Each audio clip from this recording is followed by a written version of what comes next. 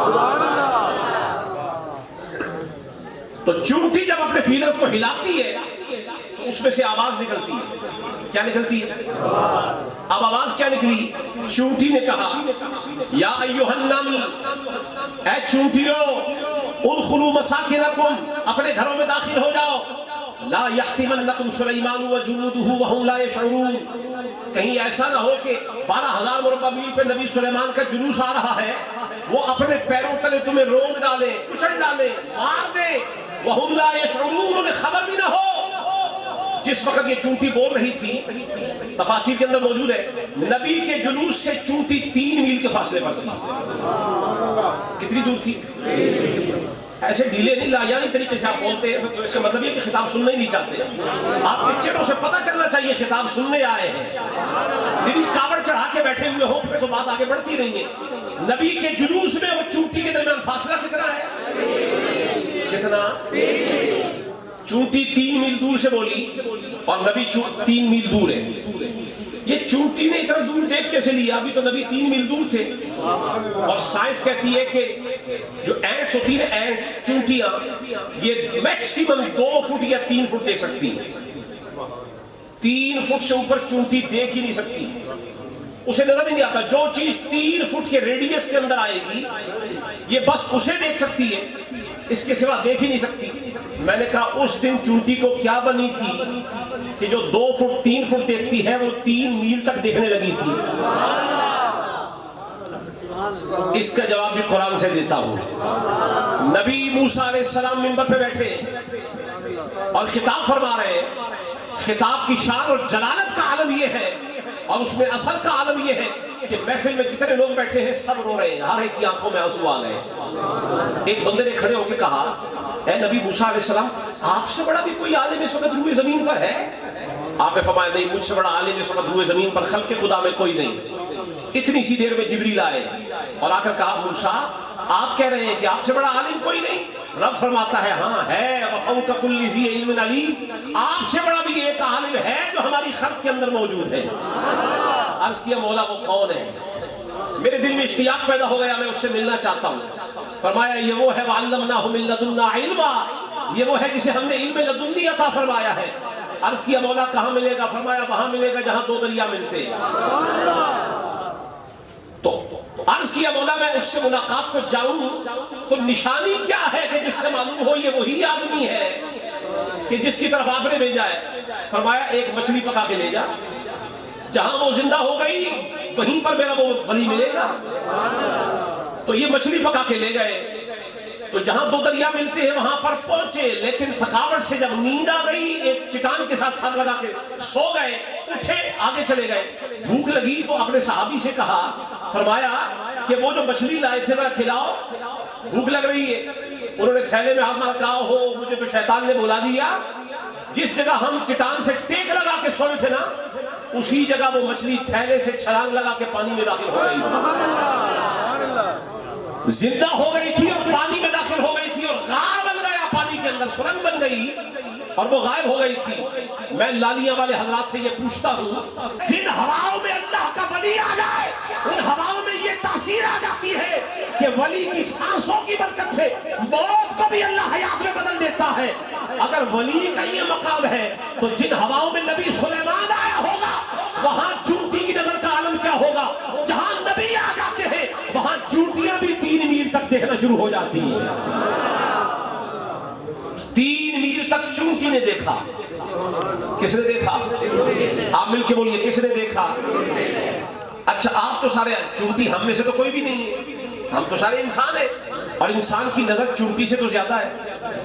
یہ جتنے پیچھے تک بیٹھے ہوئے لاسٹ میں بالکل آخری رو میں جو بیٹھے ہیں, وہ جو پیچھے کھڑے ہیں, ذرا ایک منٹ ہاتھ کھڑا کریں ذرا, پیچھے والے آپ کو میں نظر آ رہا جی؟ اگر آ رہا ہوں تو ذرا کیا دے جی نظر آ رہے ہیں؟ آ رہے. کتنا فاصلہ ہے میرے اور آپ کے درمیان؟ 50 فٹ. آپ 50 فٹ سے مجھے دیکھ رہے ہیں, چونٹی نے 3 میل سے دیکھا. میں آپ کو کہتا ہوں آپ ایک طاقتور چشمہ لگا کر نکل جائیں یہاں سے سرگو سے. ابھی مجھے بتایا کتنا فاصلہ ہے؟ چلے لالیاں سے 3 میل کیا ہے؟ ونوکا جو آپ کا علاقہ ہے نا, ونوکا شاہ صاحب فرما رہے ہیں وہ یہاں سے 3 میل ہے. یہاں سے کھڑے ہو کے کوئی آدمی مجھے بتا دے ونوکا میں کیا ہو رہا ہے جی؟ نہیں بتا سکتے نا. انسان ہو کے آپ ونوکا کے حالات نہیں بتا سکتے. چونٹی نے اس دن یہ کیسے بتا دیا کہ 3 میل دور سے نبی کا جلوس آ رہا ہے؟ کہا جس ہوا میں نبی آ جائے. ابھی تو یہ نبی کے اس ماحول میں آنے کی برکت یہ ہے کہ چونٹی کی نظر میں یہ تاثیر آ جاتی ہے. میں نے کہا اس حسین کی عظمت کا عالم کیا ہوگا جس کے منہ میں لعاب مصطفیٰ کا ہے. اس حسن کی عظمت کا عالم کیا ہوگا جو سوارے پشت مصطفیٰ ہے. اور اس علی کے وجود کا عالم کیا ہوگا جسے نبی نے لحم کا لحمی فرمایا ہے. نبی سلیمان آ جائے تو چونٹی کی اتنی نظر ہو جاتی ہے, نبی مصطفیٰ کی عظمت کا عالم کیا ہوگا. 3 میل سے چونٹی نے دیکھا. 3 میل دور سے, وہ بولیے نا, 3 میل دور سے چونٹی نے. کوئی حضرت عمر سے بھی تو پوچھے کہ 100 میل 1000 میل دور لشکر اسلام پھنس گیا. حضرت ساریہ لشکر کے قائد ہے اور منبر رسول پہ کھڑے ہیں, جمعے کا خطبہ دے رہے ہیں. دوران خطبہ حضرت عمر فاروق نے کہا یا ساریہ الى الجبل, یا ساریہ الى الجبل. ساریہ تو مدینے میں ہے ہی نہیں, اے ساریہ پہاڑ کی طرف چلا جا, پہاڑ کی طرف چلا جا. وہ بندہ ہی مدینے میں نہیں ہے جسے حضرت عمر پکار رہے ہیں. لیکن لشکر واپس آیا, پوچھا تیرا نام عمر نے خطبے میں لیا تھا, ماجرا کیا ہے؟ کہا ہاں تم سچ کہتے ہو, ہم چاروں طرف سے گھر گئے تھے, راستہ ملتا نہیں تھا, پر یہ نظر عمر کی ہے کہ 1000 میل دور سے دیکھ لیا لشکر اسلام پھنس گیا ہے. اگر عمر کی نظر کا یہ عالم ہے تو محمد عربی کی نظر کا عالم کیا ہوگا؟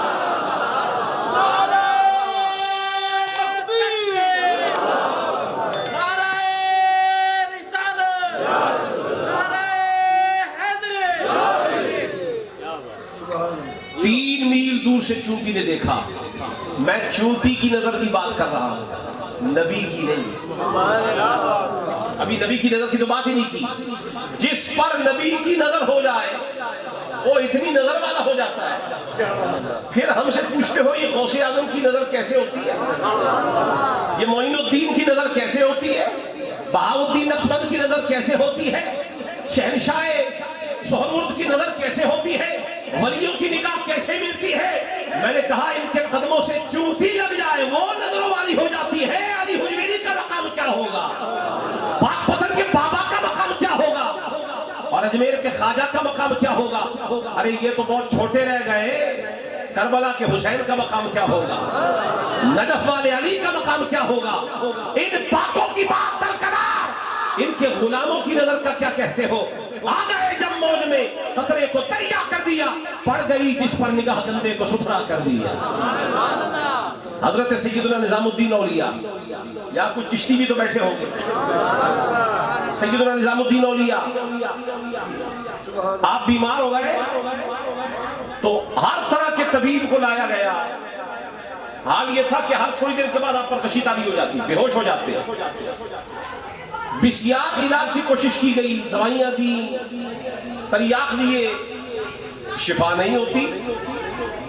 آخر کسی نے کہا، حضرت جب ہوش میں آئے گا تو کسی نے کہا مریدوں میں سے کہ حضور ایک سادھو ہے، سادھو ہندو ہے تو ہندو، پر اس کی نظر میں اتنی تاثیر ہے، جس پر نظر ڈالتا ہے اس کو اٹھا کے بٹھا دیتا ہے، آپ اجازت دیں تو ہم اس کو جا کے لے آتے ہیں، وہ آپ کو صحت یاب کر دے گا۔ آپ نے فرمایا نہیں، میں محمدی ہوں، غیر محمدی سے علاج کیسے کرواؤں؟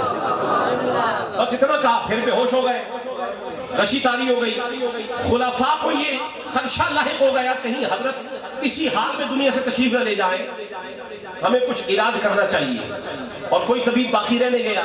کہا حضرت نے منع فرما دیا نا، اب اجازت نہیں لیتے، سادھو کو لے آتے ہیں، علاج ہو جائے، معمولی سی یہ جو نافرمانی ہو جائے گی، اس کے بعد ہم معافی مانگ لیں گے، معافی تلافی ہو جائے گی، لیکن حضرت تو چنگے بھلے ہو جائیں گے۔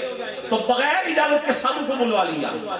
ہندو سادھو کو جب خبر ہوئی نا، اس نے اپنے پورے علاقے میں یہ جنگل میں آگ کی طرح بات پھیلا دی کہ آج مسلمانوں کے بڑے قسیس کو شفا دینے میں جا رہا ہوں، آج ہمارے دین کی فتح کا دن ہے۔ ایک بڑا لشکر لے کے وہ بھی نکل آئے، ڈھول باجے ساتھ لے کے آ گئے کہ آج ہمارا دین فتح یاب ہونے جا رہا ہے۔ ایک پورا لشکر آ گیا، سادھو آگے آگے، نظام الدین اولیاء کے حجرے میں سادھو داخل ہوا، اندر آیا نا تو اس نے نظر ڈالی، وہ مسمرزم کا عامل تھا۔ مسمرزم کیا ہوتا ہے کہ نظر سے تاثیر نظر میں ہو، نظر ڈالی ایسے نظریں جما کے بیٹھ گیا، تاثیر تو تھی اس کی نظر میں، اٹھا کے بٹھا دیا۔ حضرت نظام الدین اولیاء جب اٹھ کے بیٹھ گئے تو دیکھا سامنے وہی سادھو بیٹھا ہے جسے لانے سے منع کیا تھا۔ آپ نے فرمایا سادھو یہ تو نے میرا علاج کیا؟ اس نے کہا جی میں نے کیا۔ آپ نے فرمایا اچھا چل اب تو نے کر ہی دیا، بتا کہ یہ تیری نظر میں یہ کمال آیا کیسے؟ کیسے آیا؟ اس نے کہا میرے گرو نے مجھے پابند کیا ہے کہ جو تیرا من چاہے تو نے اس کے خلاف کرنا ہے، بس میں اپنے نفس کے خلاف کرتا ہوں، جو میرا نفس کہتا ہے میں اس کے خلاف کرتا ہوں۔ اب نظام الدین اولیاء حرکت میں آئے، آپ نے فرمایا واقعی جو تیرا من چاہتا ہے تو اس کے خلاف کرتا ہے، اپنے من کی نہیں مانتا، نفس کی نہیں مانتا؟ کہا جی اسی لیے تو تاثیر ہے۔ آپ نے فرمایا تو اب بھی اس بات پہ کاربند ہے؟ اس نے کہا ہوں، جبھی تو آپ کا علاج کیا ہے۔ آپ نے فرمایا پھر سن، کیا تیرا نفس یہ چاہتا ہے کہ تو کلمہ پڑھ کے مسلمان ہو جائے؟ کہا نہیں۔ آپ نے فرمایا ابھی تو کہہ رہا تھا کہ جو نفس کہتا ہے اس کے خلاف کرتا ہوں، تیرا نفس تو کلمہ پڑھنے کے لیے تیار نہیں ہے، پھر کرتا کیوں نہیں؟ اس نے بھی کہا کرتا نہ تو مرتا، کرتا کیا نہ کرتا۔ اس نے کہا اوپر اوپر سے پڑھ لیتے، اوپر اوپر سے، جیسے کہ آج کل اکثر مولوی اوپر اوپر سے پڑھتے ہیں، اوپر اوپر سے پڑھ لیتے ہیں، اندر سے علی کو مانتے ہی نہیں، جانتے ہی نہیں، اہل بیت سے پیار کرتے ہی نہیں، اوپر اوپر سے روایتیں پڑھ کے سنا دیتے ہیں، لیکن سامنے کوئی سید آ جائے جو گالیاں یاد ہوتی ہے بھونک دیتے ہیں۔ آج ایسے لوگوں سے پالا پڑا ہوا ہے، ہمارے مذہب میں بھی بہت سارے اس وقت نہرو اور گاندھی گھسے ہوئے ہیں۔ خیر اس نے کہا اوپر اوپر سے پڑھ لیتے ہیں۔ جیسے ہی دل میں یہ بات آئی نا، نظام الدین اولیاء نے فرمایا، آپ نے فرمایا سادھو تو دل میں سوچ رہا ہے کہ پھنس گیا ہوں، اب نکلنے کا یہی راہ ہے کہ اوپر اوپر سے پڑھتا ہوں، بعد میں جا کے پھر ہندو ہو جاؤں گا؟ فرمایا سن، واللہ ظاہر سے کلمہ پڑھنا تیرا کام ہے، تیری نفس نفس کو کلمہ پڑھا دینا نظام الدین اولیاء کا کام ہے۔ خیر کلمہ پڑھائے، میں نظر کی بات بتا رہا ہوں، نظر کی کلمہ پڑھایا، پڑھ گیا، اب باہر نکلا، چونکہ نظام الدین اولیاء نے کلمہ پڑھایا تھا۔ جب باہر آیا تو باہر بھی بہت سارے لوگ انتظار میں کھڑے تھے کہ یہ آئے گا تو ہم جشن منائیں گے۔ ایک شخص حجرے سے باہر نکلا، یہ اسے ٹکٹکی باندھ کے دیکھتے ہیں، کہتے ہیں سادھو ہی ہے، کوئی کہتے نہیں سادھو نہیں ہے، کوئی اور ہے، تو ملتی جلتی اسی سے پوچھ لیتے ہیں۔ پوچھا تو سادھو ہی ہے؟ کہا بھائی کیا ہو گیا، میں ہی تو ہوں۔ کہا چہرہ بدلا بدلا ہے، معلوم یہ ہوا رنگ پکا بھی کتنا کیوں نہ ہو جائے، جب بندہ کلمہ پڑھ لیتا ہے، بلال حبشہ سے بھی آ جائے تو چہرہ نورانی ہو جاتا ہے۔ خیر پوچھا تو وہی ہے؟ کہا میں وہی ہوں۔ کہا یہ روپ کیسا، یہ رنگ کیسا؟ کہا بات یہ ہے کہ جب میں آیا تھا تو میں نے یہ سوچا تھا کہ بیمار وہ ہے طبیب میں ہوں، لیکن جب اندر گیا تو مجھے معلوم ہوا بیمار تو میں تھا، طبیب اندر لیٹے۔ ایک ولی کی نظر کا یہ عالم ہے تو نبی کی نگاہ کا عالم کیا ہوگا؟ نبی جن ہواؤں میں آ جائے وہاں چونٹیاں بھی 3 میل تک دیکھا کرتی ہیں، چونٹیاں 3 میل تک دیکھا کرتی ہیں۔ اچھا چونٹی نے تو 3 میل سے دیکھ لیا، قرآن سے پوچھے نبی نے کیا کیا؟ قرآن کہتا ہے جو ہی چونٹی بولی نا، اپنی چونٹیوں سے کہہ رہی تھی گھس جاؤ بلوں میں، چھپ جاؤ گھروں میں، کہیں نبی سلیمان روند نہ دے، ان کا لشکر روند نہ دے۔ فَتَبَسَّمَ ضَاحِكًا مِّن قَوْلِهَا، 3 میل دور سے نبی نے چونٹی کی آواز کو سن لیا۔ کتنے دور سے؟ کتنے دور سے؟ میں لالیہ کے سنیوں کو یہی تو بتانا چاہتا ہوں، نبی 3 میل دور سے چونٹی نے ٹانگیں ہلا کے کوئی بولی بولی تھی تو نبی نے چونٹی کی آواز کو سنا۔ جو چونٹیوں کی سن لیتا ہے وہ اپنے غلاموں کی نعتیں کیوں نہیں سنتا؟ وہ تو چونٹیوں کی بھی سن لیتے ہیں۔ آج اگر مار صاحب نے اپنے گھر کے اندر حضور کا میلاد منایا ہے تو قرآن سے یہ عقیدہ نکلتا ہے نبی تو چونٹیوں کی بھی سنتے ہیں اور 3 میل سے سن لیتے ہیں۔ اور مصطفیٰ حضور فرماتے ہیں میں اپنی ماں سیدہ آمنہ سلام اللہ علیہا کے شکم اطہر میں تھا، لوح محفوظ پر قلم کی چلنے کی آواز مجھے اپنی ماں کے پیٹ کے اندر سنائی دے رہی ہے، اور ان کی نظر اور ان کی سماعت۔ اللہ اکبر۔ اٹھائیں بخاری شریف، متن بخاری کے اندر یہ موجود ہے، حضور معراج میں تشریف لے گئے۔ کہاں تشریف لے گئے؟ ذرا بلند آواز سے بولے، کہاں تشریف لے گئے؟ معراج میں گئے تو حضور فرماتے ہیں معراج سے واپسی پر حضور فرمایا یا بلال، اے میرے دیوانے بلال، فَإِنِّي قَدْ سَمِعْتُ دُفًّا عَلَيْكَ بَيْنَ يَدَيَّ فِي الْجَنَّةِ۔ اے بلال میں جنت میں چل رہا تھا، جنت میں نے جنت میں اپنے آگے آگے تیرے قدموں کی چاپ سنی۔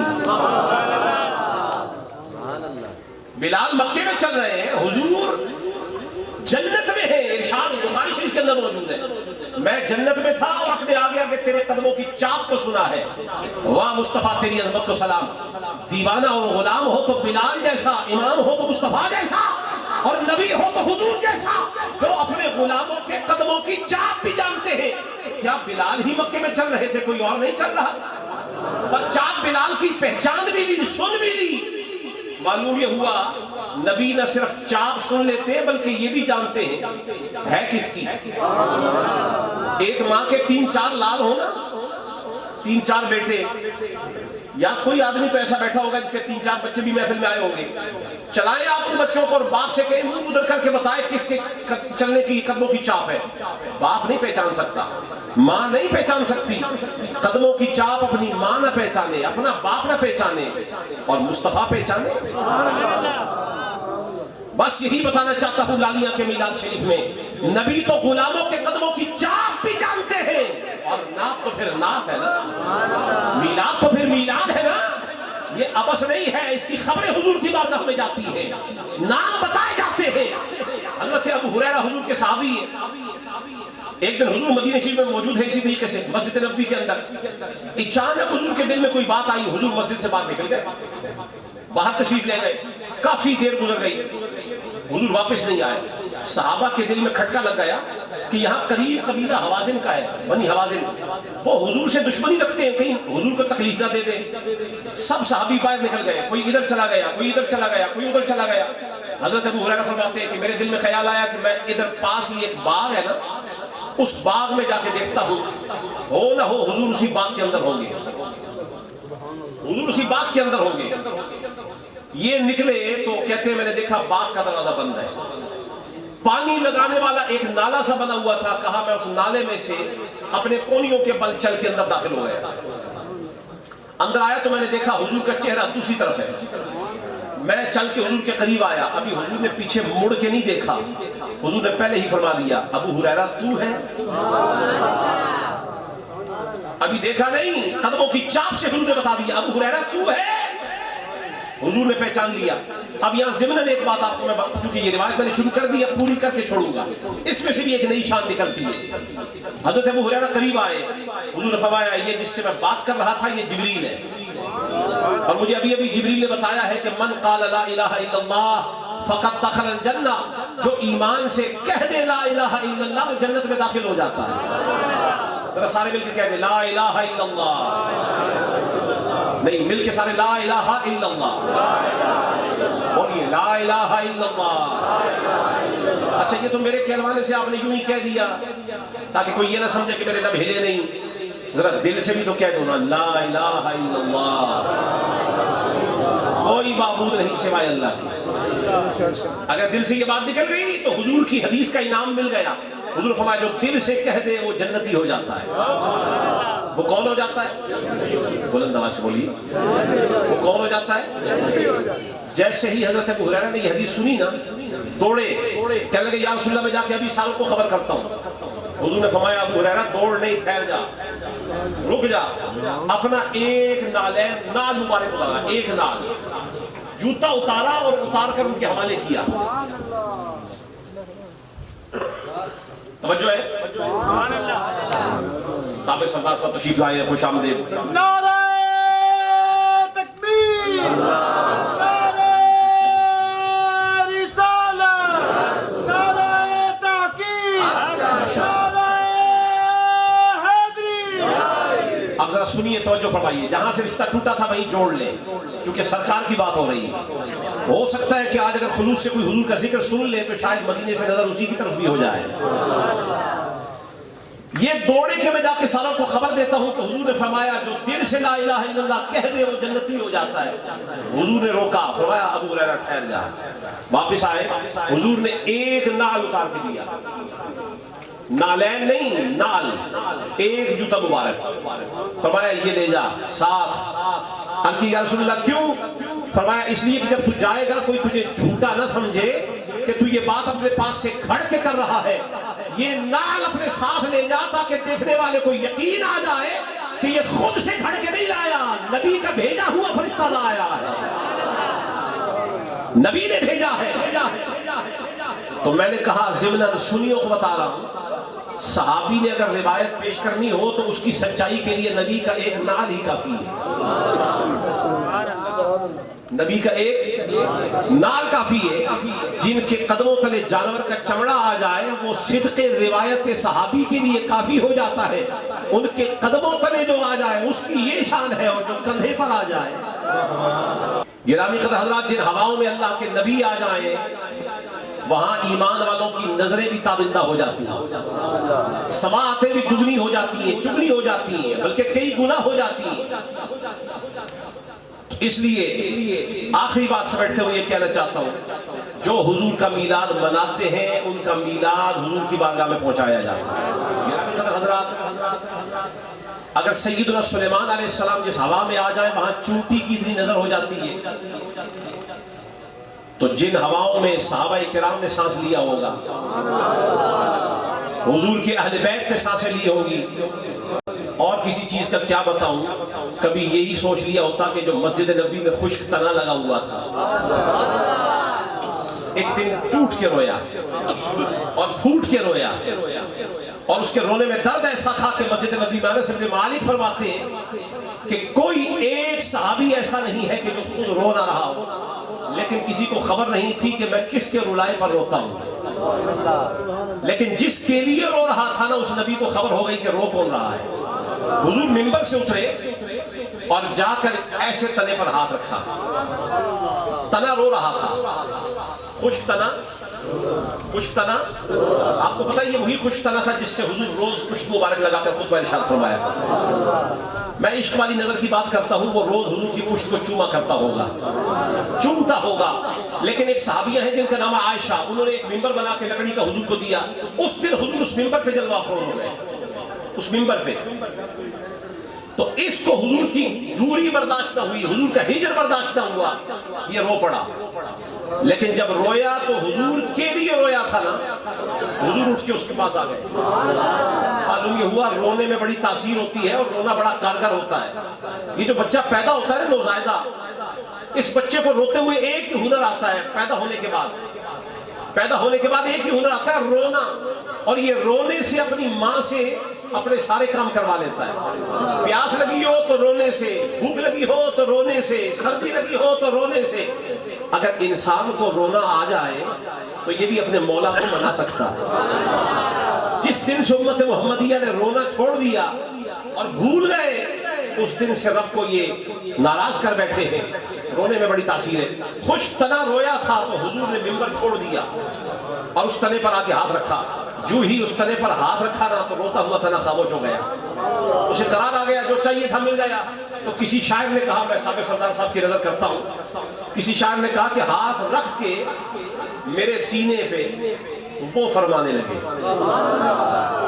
ہاتھ رکھ کے میرے سینے پہ وہ فرمانے لگے, درد کیوں ہوتا ہے, کب ہوتا ہے, اب ہوتا ہے. درد کیوں ہوتا ہے, کب ہوتا ہے, اب ہوتا ہے. اور ادا سے دیکھ لو جاتا رہے گرا دل کا, بس ایک نگاہ پہ ٹھہرا ہے فیصلہ دل. وہ جس نگاہ کے لیے رویا تھا وہ مل گئی. حضور آئے, حضور نے دست مبارک رکھا, خاموش ہو گیا. اب حضور نے اس سے کلام فرمایا. نبی سلیمان تو چونٹی کی بات کرتے ہیں نا, میرا نبی تو وہ ہے جو پتھروں سے بھی کلام کر لیتا. ابو جہل نے مٹھی میں رکھے چند کنکر اور کہنے لگا, آپ اپنے آپ کو نبی کہتے ہیں, بتاؤ میری مٹھی میں کیا ہے. حضور نے فرمایا, یہ جو تو سوال میرے پاس لے کے آیا ہے یہ میری چھایا نشان ہے ہی نہیں. مجھ سے نہ پوچھ تیری مٹھی میں کیا ہے, مٹھی والی شے سے پوچھ کے میں کون ہوں.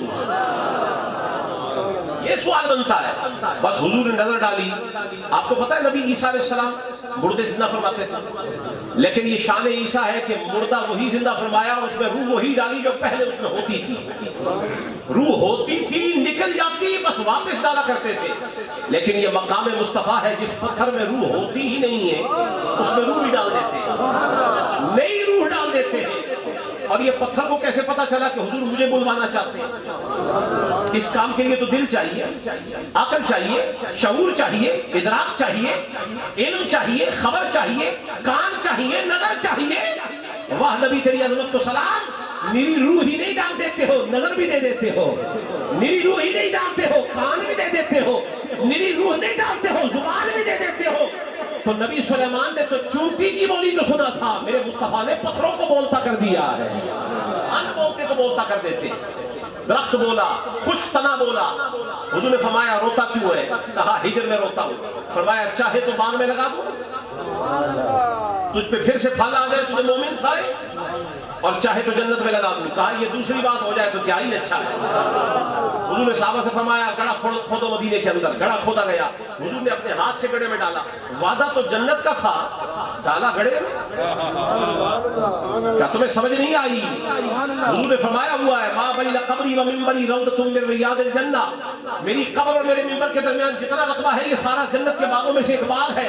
یہ باغ بنا کیسے؟ کہا یار کبھی ادھر سے ادھر جایا کرتا تھا, کبھی ادھر سے ادھر آیا کرتا تھا. جدھر ان کے قدم لگ جاتے ہیں وہ جہاں جنت بن جاتی ہے, اور جہاں نبی کا ہاتھ لگ جائے.